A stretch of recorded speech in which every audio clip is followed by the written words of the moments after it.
ನಮಸ್ಕಾರ. ಕನ್ನಡ ಒನ್ ನ್ಯೂಸ್ಗೆ ಸ್ವಾಗತ. ನಾನು ನಿಮ್ಮ ಭಾಗ್ಯನಾರಾಯಣ ಬೊಗ್ಗವರಪು. ಗೋಧಿ ಮಾಧ್ಯಮಗಳ ನಡುವೆನೆ ಫೈಟ್ ಶುರುವಾಗಿದೆ. ಕೆಲವರು ಈಗ ಉಲ್ಟಾ ತಿರುಗುವಂತಹ ಸಾಧ್ಯತೆಗಳು ಎದ್ದು ಕಾಣ್ತಾ ಇದ್ದಾವೆ. ಅದರಲ್ಲೂ ಗೋಧಿ ಮಾಧ್ಯಮದಲ್ಲಿ ಅತಿ ಎತ್ತರದ ವ್ಯಕ್ತಿ ಅರ್ನಬ್ ಗೋಸ್ವಾಮಿ ಇದ್ದಕ್ಕಿದ್ದ ಹಾಗೆ ಬಿಜೆಪಿ ಸರ್ಕಾರವನ್ನ, ನರೇಂದ್ರ ಮೋದಿಯನ್ನ ಟೀಕೆ ಮಾಡೋದಕ್ಕೆ ಕಾರ್ಯಕ್ರಮಗಳನ್ನ ಮಾಡ್ತಿದ್ದಾನೆ. ಆಶ್ಚರ್ಯಕರವಾದಂತಹ ಬೆಳವಣಿಗೆ. ಅದು ಯಾವ ವಿಚಾರಕ್ಕೆ ಅಂತ, ಒಂದು ವಿಚಾರಕ್ಕೆ ಅಂತಲ್ಲ, ಸಾಕಷ್ಟು ವಿಚಾರಗಳಿಗೆ. ಆದ್ರೆ ಇನ್ನೊಂದು ಕಡೆ ಕೆಲವು ಗೋಧಿ ಮಾಧ್ಯಮಗಳು ಅರ್ನಬ್ ಗೋಸ್ವಾಮಿಗೆ ತದ್ವಿರುದ್ಧವಾಗಿ ಕಾರ್ಯಕ್ರಮಗಳನ್ನು ಮಾಡ್ತಾ ಇದೆ. ಸೊ ಏನ್ ನಡೀತಾ ಇದೆ ಗೋಧಿ ಮಾಧ್ಯಮಗಳ ನಡುವೆ? ಅದರ ಜೊತೆಗೆ ದೆಹಲಿಯ ವಾಯು ಮಾಲಿನ್ಯದ ಕುರಿತಾಗಿ ಗೋಧಿ ಮಾಧ್ಯಮದಲ್ಲೇ ಇರುವಂತಹ ಅರ್ನಬ್ ಗೋಸ್ವಾಮಿ ಮತ್ತು ಸುಧೀರ್ ಚೌಧರಿ ಅನ್ನುವಂಥವರ ನಡುವೆ, ಇಬ್ಬರ ನಡುವೆ ಒಂದು ರೀತಿಯಾದಂತಹ ನೇರ ಯುದ್ಧ ಆಗ್ತಾ ಇದೆ. ಈ ಕಡೆ ಅರ್ನಬ್ ಗೋಸ್ವಾಮಿ ಮೋದಿ ವಿರುದ್ಧ ಮಾತಾಡ್ತಿದ್ರೆ, ಮೋದಿ ಸರ್ಕಾರದ ವಿರುದ್ಧ ಮಾತಾಡ್ತಿದ್ರೆ, ಸುಧೀರ್ ಚೌಧರಿ ಅದನ್ನ ಡಿಫೆಂಡ್ ಮಾಡ್ಕೊಳ್ಳೋದಕ್ಕೆ ಏನೆಲ್ಲ ಮಾಡ್ತಿದ್ದಾನೆ.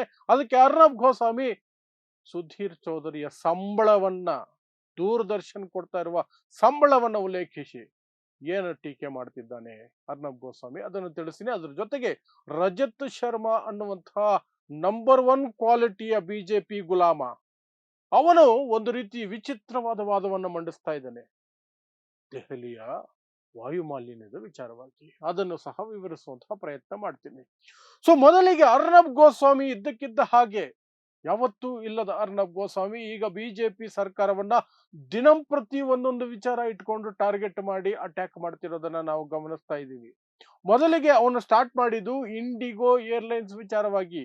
ನಿಮಗೆ ಗೊತ್ತಿದೆ ಇಂಡಿಗೋ ಏರ್ಲೈನ್ಸ್ ಏನೆಲ್ಲ ಗೊಂದಲ ಆಯ್ತು. ಸಾವಿರಾರು ಫ್ಲೈಟ್ಗಳು ಕ್ಯಾನ್ಸಲ್ ಆಯ್ತು. ಆ ಹಿನ್ನೆಲೆಯಲ್ಲಿ ಮೊದಲ ಬಾರಿಗೆ ಮೋದಿ ಸರ್ಕಾರವನ್ನ ನೇರ ಪ್ರಶ್ನೆ ಮಾಡಿದ ಅರ್ನಬ್ ಗೋಸ್ವಾಮಿ. ಆಗ ಎಲ್ಲರೂ ಅನುಮಾನ ಪಟ್ಟಿದ್ದು ಆತ ಅಟ್ಯಾಕ್ ಮಾಡ್ತಿರೋದು ಮೋದಿ ಸರ್ಕಾರವನ್ನೇ. ಆದ್ರೂ ಸಹ ಅಲ್ಲಿ ವಿಮಾನಯಾನ ಸಚಿವ ಇರೋದು ತೆಲುಗು ದೇಶಂ ಪಕ್ಷದ ಮಂತ್ರಿ. ಹಾಗಾಗಿ ಇದರಲ್ಲಿ ಬೇರೆ ಏನೋ ದುರುದ್ದೇಶ ಇದೆ ಅರ್ನಬ್ ಗೋಸ್ವಾಮಿದು. ವಿಮಾನಯಾನ ಸಚಿವಾಲಯವನ್ನ ತೆಲುಗು ದೇಶಂ ಪಕ್ಷದಿಂದ ಬಿಜೆಪಿಯವರಿಗೆ ಕೊಡಿಸೋದಕ್ಕೆ ಈ ರೀತಿ ಹೊಸ ನಾಟಕ ಮಾಡ್ತಿದ್ದಾನೆ ಅನ್ನುವಂಥದ್ದು ಎಲ್ಲರೂ ಅನ್ಕೊಂಡ್ರು. ಆದರೆ ಅದಾದ ನಂತರ 2 ದಿನಗಳು ಬಿಟ್ಟು ಮಧ್ಯಪ್ರದೇಶದಲ್ಲಿ ಒಂದು ಮದುವೆಯನ್ನ ಉಲ್ಲೇಖಿಸಿ, ಬಿಜೆಪಿ ಎಂಎಲ್ಎ ಮಗನ ಮದುವೆಯಲ್ಲಿ 10 ನಿಮಿಷಗಳ ಪಟಾಕಿಗೆ 70 ಲಕ್ಷ ರೂಪಾಯಿ ಖರ್ಚು ಮಾಡಿದರೆ. ಏನ್ ನಡೀತಿದೆ ಬಿಜೆಪಿಯಲ್ಲಿ, ನರೇಂದ್ರ ಮೋದಿ ಸರ್ಕಾರದಲ್ಲಿ? ನರೇಂದ್ರ ಮೋದಿ ಮತ್ತು ಬಿಜೆಪಿಯ ಟಾಪ್ ಲೀಡರ್ಸ್ ಏನ್ ಮಾಡ್ತಿದ್ದಾರೆ, ಆರ್ ಎಸ್ ಎಸ್ ಏನ್ ಮಾಡ್ತಿದ್ದಾರೆ ಅಂತ ಅರ್ನಬ್ ಗೋಸ್ವಾಮಿ ಪ್ರಶ್ನೆ ಮಾಡಿದ. ಅಲ್ಲಿಗೆ ಈತ ಬಿಜೆಪಿಯನ್ನು, ನರೇಂದ್ರ ಮೋದಿಯನ್ನು ಅಟ್ಯಾಕ್ ಮಾಡ್ತಿದ್ದಾನೆ, ಸ್ಟಾರ್ಟ್ ಮಾಡಿದ್ದಾನೆ ಅನ್ನುವ ಲಕ್ಷಣಗಳು ಸಿಕ್ತು. ಆದ್ರೆ ಅದನ್ನು ಮೀರಿ ದೆಹಲಿಯ ಏರ್ ಕ್ವಾಲಿಟಿ, ವಾಯು ಮಾಲಿನ್ಯದ ವಿಚಾರವನ್ನಿಟ್ಕೊಂಡು ಮೋದಿ ಸರ್ಕಾರ ಏನ್ ಮಾಡ್ತಿದೆ ಮೋದಿ ಸರ್ಕಾರ, ದೆಹಲಿಯ ಬಿಜೆಪಿ ಸರ್ಕಾರ ಏನ್ ಮಾಡ್ತಿದೆ, ಕೇಂದ್ರ ಆರೋಗ್ಯ ಮಂತ್ರಿ ಏನ್ ಮಾಡ್ತಿದ್ದಾರೆ, ಮೋದಿ ಏನ್ ಮಾಡ್ತಿದ್ದಾರೆ, ಯಾಕೆ ಇಂಟರ್ವ್ಯೂನ್ ಮಾಡ್ತಿಲ್ಲ, ಇಷ್ಟು ಪ್ರಶ್ನೆಗಳನ್ನ ಕೇಳೋದಕ್ಕೆ ಶುರು ಮಾಡ್ಕೊಂಡ. ಈ ಹಿನ್ನೆಲೆಯಲ್ಲಿ ದೂರದರ್ಶನ್ ಅಂತ ಒಂದಿದೆಯಲ್ಲ, ಸರ್ಕಾರಿ ಸ್ವಾಮ್ಯದ ದೂರದರ್ಶನ, ಅದಕ್ಕೆ ಈಗ ಒಬ್ಬ ಹೊಸಬ ನುಸುಳಿಲ್ಲ, ಮೋದಿನೇ ಕೈಯಾರೆ ಕರ್ಕೊಂಡು ಹೋಗಿ ಅಲ್ಲಿ ಕೂರಿಸಿರೋದು. ಅದು ಏನು 15 ಕೋಟಿ ರೂಪಾಯಿ ಸಂಬಳ ವರ್ಷಕ್ಕೆ ಅವನಿಗೆ. 15 ಕೋಟಿ. ಯಾರು? ಸುಧೀರ್ ಚೌಧರಿ ಅನ್ನುವಂತಹ ಇನ್ನೊಂದು ನಂಬರ್ ಒನ್ ಕ್ವಾಲಿಟಿ ಬಕೆಟ್, ಇನ್ನೊಂದು ನಂಬರ್ ಒನ್ ಕ್ವಾಲಿಟಿ ಮೋದಿ ಗುಲಾಮ, ಅವನನ್ನ ಬಿಜೆಪಿ ಅಲ್ಲಿ ಅಪಾಯಿಂಟ್ ಮಾಡಿ ಕೂರಿಸಿದೆ.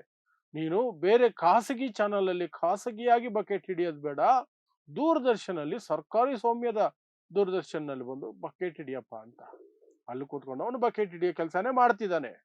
ಅವನು ದೆಹಲಿಯ ವಾಯು ಮಾಲಿನ್ಯಕ್ಕೆ ಇಲ್ಲಿನ ಪ್ರಜಾಪ್ರಭುತ್ವ ಕಾರಣ ಅಂದ್ಬಿಟ್ಟ. ಏನು ಪ್ರಜಾಪ್ರಭುತ್ವ ಕಾರಣ ಅಂತೆ, ಹೇಗೆ ಅಂತ ಬೇರೆ ವಿವರಿಸ್ತಾನೆ. ಏನು ಅಂದ್ರೆ, ಚೈನಾದಲ್ಲಿ ವಾಯು ಮಾಲಿನ್ಯನ ಕಂಟ್ರೋಲ್ಗೆ ತಂದುಬಿಟ್ರು. ಯಾಕೆಂದ್ರೆ ಅಲ್ಲಿ ಪ್ರಜಾಪ್ರಭುತ್ವ ಇಲ್ಲ, ಅಲ್ಲಿ ಸಂಸತ್ತಿಲ್ಲ, ಅಲ್ಲಿ ಸುಪ್ರೀಂ ಕೋರ್ಟ್ ಇಲ್ಲ, ಅಲ್ಲಿ ವಿರೋಧ ಪಕ್ಷ ಇಲ್ಲ. ಹಾಗಾಗಿ ಅಲ್ಲಿ ಸುಲಭ ಆಯ್ತು. ಇಲ್ಲಿ ಏನೇ ಮಾಡಕ್ ಹೋದ್ರು ಸರ್ಕಾರ, ಸುಪ್ರೀಂ ಕೋರ್ಟ್ ಅಡ್ಡ ಬರುತ್ತೆ, ವಿರೋಧ ಪಕ್ಷದವರು ಅಡ್ಡ ಬರ್ತಾರೆ, ಸಂಸತ್ತಿನಲ್ಲಿ ಅಪ್ರೂವಲ್ ತಗೋಬೇಕಾಗತ್ತೆ. ಪ್ರಜಾಪ್ರಭುತ್ವ ಇರೋದ್ರಿಂದಲೇ ಇಲ್ಲಿ ಯಾವುದೇ ಕಾನೂನನ್ನ ಜಾರಿಗೆ ತರಬೇಕಾದ್ರೆ ವರ್ಷಗಟ್ಟಲೆ ಹಿಡಿಯುತ್ತೆ ಅಂದ್ಬಿಟ್ಟ ಸುಧೀರ್ ಚೌಧರಿ. ಅಲ್ಲಿಗೆ ಅವನು ಮೋದಿ ಕೈಯಲ್ಲಿ ಸರ್ವಾಧಿಕಾರ ಕೊಟ್ಟು ಬಿಡಬೇಕು, ಎಲ್ಲ ಮೋದಿ ಕೊಟ್ಬಿಟ್ಟು ಮಿಕ್ಕವರೆಲ್ಲ ನೆಲ ನೆಕ್ತಾ ಬಿದ್ದಿರಬೇಕು ಅನ್ನೋ ರೀತಿಯಲ್ಲಿ ಸುಧೀರ್ ಚೌಧರಿ ಮಾತಾಡದ್ನ ಅದಕ್ಕೆ ಕೌಂಟರ್ ಕೊಟ್ಟಿರುವಂತಹ ಅರ್ನಬ್ ಗೋಸ್ವಾಮಿ ಸುಧೀರ್ ಚೌಧರಿಯ ಸಂಬಳವನ್ನೇ ಎತ್ತಿ ಹೇಳ್ತಾನೆ. 15 ಕೋಟಿ ರೂಪಾಯಿ ಸಂಬಳ ಪಡ್ಕೊಳ್ಳುವಂತಹ ಆಂಕರ್ಗಳು ಪ್ರಶ್ನೆ ಮಾಡಲ್ಲ. ದೂರದರ್ಶನ ಆಂಕರ್ಗಳು ಪ್ರಶ್ನೆ ಮಾಡಲ್ಲ. 15 ಕೋಟಿ ಸಂಬಳ ಪಡ್ಕೊಳ್ತಾರೆ, ಪ್ರಶ್ನೆ ಮಾಡಲ್ಲ. ಆದ್ರೆ ನಾನು ಮಾಡ್ತೀನಿ, ನನ್ನ ಮಾಧ್ಯಮ ಮಾಡುತ್ತೆ, ನನ್ನ ರಿಪಬ್ಲಿಕ್ ಟಿವಿ ಮಾಡುತ್ತೆ ಅಂತ ಹೇಳೋದಕ್ಕೆ ಶುರು ಮಾಡ್ತಾನೆ ಅರ್ನಬ್ ಗೋಸ್ವಾಮಿ. ಅದಕ್ಕಿನ್ನು ಸುಧೀರ್ ಚೌಧರಿ ಕಡೆಯಿಂದ ಉತ್ತರ ಬಂದಿಲ್ಲ. ಏನ್ ಬರುತ್ತೋ ಗೊತ್ತಿಲ್ಲ. ಸೊ ಒಟ್ನಲ್ಲಿ ಗೋಧಿ ಮಾಧ್ಯಮ ವರ್ಸಸ್ ಗೋಧಿ ಮಾಧ್ಯಮ ಆಗಿ ಡೈರೆಕ್ಟ್ ಆಗಿ ಫೈಟ್ ನಡೀತಾ ಇದೆ. ಸುಧೀರ್ ಚೌಧರಿ ಅವನು ಎಲ್ಲಿರಬೇಕೋ ಏನ್ ಮಾಡ್ಬೇಕು ಅದನ್ನೇ ಮಾಡ್ತಿದ್ದಾನೆ. ಆದ್ರೆ ಅರ್ನಬ್ ಗೋಸ್ವಾಮಿ ಆ ಕಡೆ ಈ ಕಡೆ ಜಂಪ್ ಮಾಡ್ತಾ ಇದ್ದಾನೆ. ಅವನ ಉದ್ದೇಶ ಏನೋ ಗೊತ್ತಿಲ್ಲ, ಮುಂದಿನ ದಿನಗಳಲ್ಲಿ ಗೊತ್ತಾಗುತ್ತೆ. ಇದರ ನಡುವೆ ಇನ್ನೊಬ್ಬ ಹೈಬ್ರಿಡ್ ಮೋದಿ ಗುಲಾಮ ರಜತ್ ಶರ್ಮಾ ಅನ್ನುವಂಥವನು. ರಜತ್ ಶರ್ಮಾ ಅವನದೊಂದು ಚಾನಲ್ ಇದೆಯಲ್ಲ, ಅದರಲ್ಲಿ ಅವನು ಒಂದು ಹೊಸ ಕತೆ ಹೇಳ್ತಾನೆ ವಾಯು ಮಾಲಿನ್ಯದ ಕುರಿತಾಗಿ. ಏನಂತ, ದೆಹಲಿ ಇರುವಂತಹ ಜಾಗ ಇದೆಯಲ್ಲ ಭೌಗೋಳಿಕವಾಗಿ, ಅದಕ್ಕೆ ವಾಯು ಮಾಲಿನ್ಯ ಅಲ್ಲಿ ಹೆಚ್ಚಿರೋದು. ಅದು ಒಂದು ನೈಸರ್ಗಿಕ ಸಮಸ್ಯೆ.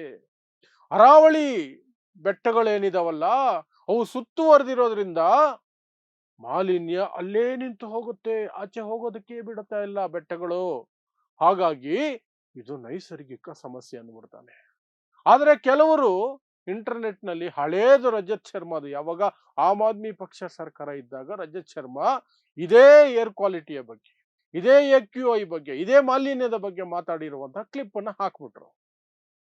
ಏನ್ ಮಾತಾಡಿದ್ದೇನೆ ಅವಾಗ, ದೆಹಲಿಯ ಜನ ಸಾಯ್ತಿದ್ದಾರೆ, ಅವರ ಆಯಸ್ಸು 10 ವರ್ಷ ಕಡಿಮೆ ಆಗ್ತಿದೆ, ಈ ಸರ್ಕಾರ ಏನ್ ಮಾಡ್ತಿದೆ, ಕೇಜ್ರಿವಾಲ್ ಸರ್ಕಾರ ಏನ್ ಮಾಡ್ತಿದೆ, ಆಮ್ ಆದ್ಮಿ ಪಕ್ಷದ ಸರ್ಕಾರ ಏನ್ ಮಾಡ್ತಿದೆ ಅಂತ ಪ್ರಶ್ನೆ ಮಾಡಿದ್ದ. ಆಗ ಆಮ್ ಆದ್ಮಿ ಪಕ್ಷದ ಸರ್ಕಾರ ಅದಕ್ಕೆ ಹೊಣೆ, ಕೇಜ್ರಿವಾಲ್ ಹೊಣೆ, ಎಲ್ಲ ಹೊಣೆ ಅವರೇನೆ.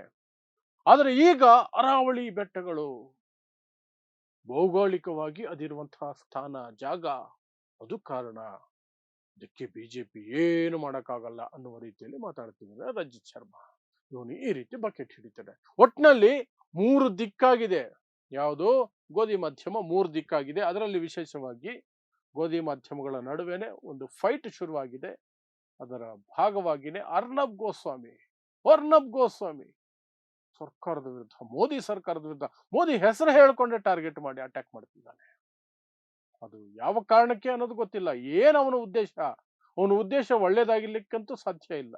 ಅರ್ನಬ್ ಗೋಸ್ವಾಮಿ ಅವನದು ನೀಚ ಬುದ್ಧಿನೇ, ನೀಚತನನೇ, ನೀಚ ಉದ್ದೇಶನೇ ಇರುತ್ತೆ. ಆದರೆ ಮೋದಿ ಸರ್ಕಾರನ ಟಾರ್ಗೆಟ್ ಮಾಡ್ತಿದ್ದಾನೆ, ಅಟ್ಯಾಕ್ ಮಾಡ್ತಿದ್ದಾನೆ.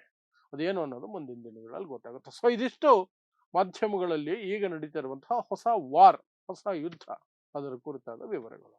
ಸೊ ನೋಡ್ತಾ ಇರಿ ಸಮಾಜಕ್ಕಾಗಿ ಕನ್ನಡ 1 ನ್ಯೂಸ್. ನಮಸ್ಕಾರ.